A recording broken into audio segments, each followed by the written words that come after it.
ദൈവമനുഷ്യൻ്റെ സ്നേഹഗീത അധ്യായം 27. ഈശോയെ ദേവാലയത്തിൽ കാഴ്ചവെക്കുന്നു.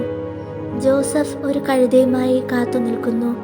ജോസഫിൻ്റെ വസ്ത്രങ്ങൾ ഇളം തവിട്ടു നിറമാണ്.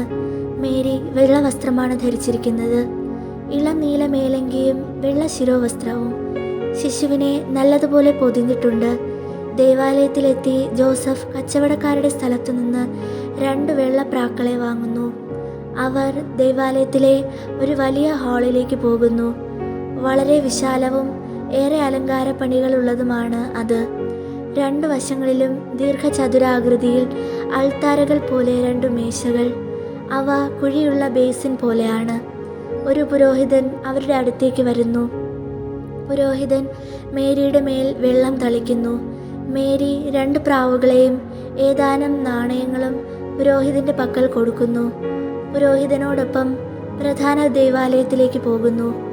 മേരി ശിശുവിനെ പുരോഹിതൻ്റെ കയ്യിൽ കൊടുക്കുന്നു. പുരോഹിതൻ തൻ്റെ കരങ്ങളിൽ ശിശുവിനെ എടുത്ത് അൾത്താരക്കെതിരെ നിന്ന് ദേവാലയ ഭാഗത്തേക്ക് സാധിക്കുന്നിടത്തോളം ഉയർത്തിപ്പിടിക്കുന്നു. കർമ്മം കഴിഞ്ഞു. ശിശുവിനെ അമ്മയുടെ കരങ്ങളിൽ തിരികെ കൊടുക്കുന്നു. ഇതെല്ലാം നോക്കി നിന്ന ഒരു കൂട്ടം ആളുകളുമുണ്ട്. അവരുടെ ഇടയിൽ നിന്ന് ഒരു ചെറിയ മനുഷ്യൻ, പ്രായാധിക്യം മൂലം കൂനുള്ള അയാൾ, വടിയുടെ സഹായത്തോടെ നടന്നു വരുന്നു.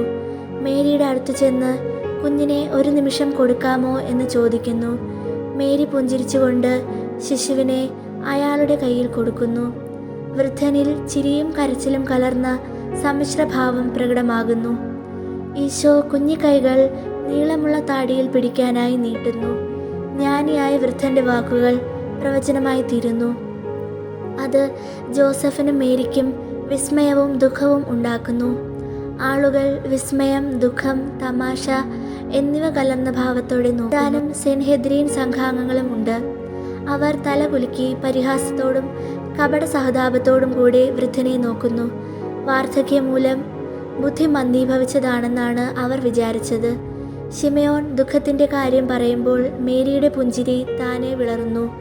അവൾക്കറിയാമെങ്കിലും ആ വാക്ക് അവളുടെ ആത്മാവിൽ തുളച്ചു കയറുന്നു.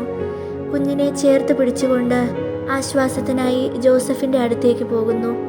ഫനുവേലിൻ്റെ പുത്രി അന്നയുടെ വാക്കുകൾ ആശ്വാസമാകുന്നു. തൻ്റെ ജനത്തിന് രക്ഷകനെ പ്രദാനം ചെയ്തവൻ നിന്റെ കണ്ണീർ തുടയ്ക്കാൻ ദൈവദൂതനെ അയക്കുന്നതിനും അശക്തനല്ല. ഏറ്റവും നിർമ്മലമായ സ്വർണം കൊണ്ടുള്ള ഒരു ഹൃദയം നമ്മുടെ കർത്താവ് നിനക്ക് തരും. തന്മൂലം ദുഃഖത്തിൻ്റെ കൊടുങ്കാറ്റിനെ നീ അതിജീവിക്കും. അങ്ങനെ പെട്ടിട്ടുള്ളവരിൽ വെച്ച് അതിശ്രേഷ്ഠയായ സ്ത്രീയും അമ്മയും നീ ആയിരും. കുഞ്ഞെ, നിന്റെ ദൗത്യ നിർവഹണ സമയത്ത് എന്നെ നീ ഓർക്കണമേ. അന്നയുടെ പ്രവചനം അവർക്ക് ആശ്വാസമായി. ഈശോ പറയുന്നു, പ്രകാശം കാണുന്നതിന് മുമ്പ്, വാഗ്ദാനം നിറവേറ്റുന്നതിന് മുമ്പ് ശിമയോൻ തൻ്റെ സുദീർഘമായ കാലം മുഴുവൻ പ്രാർത്ഥിച്ചു കാത്തിരുന്നു. അങ്ങനെ പുരോഹിതന്മാർക്കും സെൻഹെദ്രീൻ അംഗങ്ങൾക്കും കാണാൻ കഴിയാത്തത് അദ്ദേഹം കണ്ടു.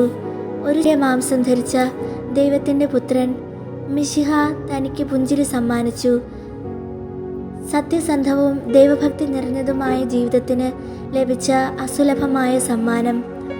പ്രവാചികയായ അന്നയും നവജാത ശിശുവായ എന്നിൽ മിശിഹായെ കണ്ടു.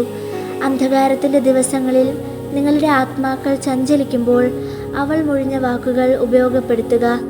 ദൈവം സ്വയം ദാനം ചെയ്തത് സാത്താൻ നിങ്ങളിൽ ചെയ്ത വേലകൾ മായ്ച്ചു കളയാനാണെന്ന കാര്യം പരിഗണിക്കുക.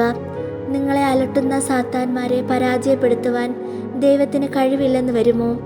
നിരവധിയായ തെറ്റുകുറ്റങ്ങൾ നിമിത്തം കുപിതനായിരിക്കുന്ന ദൈവത്തിൻ്റെ കാർക്കശ്യം ഒരു പുഞ്ചിരിയായി മാറ്റാൻ ധീരമായ വിശ്വാസം മതി. അതിരുവയ്ക്കാത്ത വിശ്വാസം നിമിത്തം അവിടുന്ന് നിങ്ങൾക്ക് പാപപൂർത്തി നൽകും. നിങ്ങൾ വരുത്തിവെച്ച ഈ രക്തപ്രളയത്തിൽ നിന്ന് നിങ്ങൾക്ക് മോചനം നൽകും.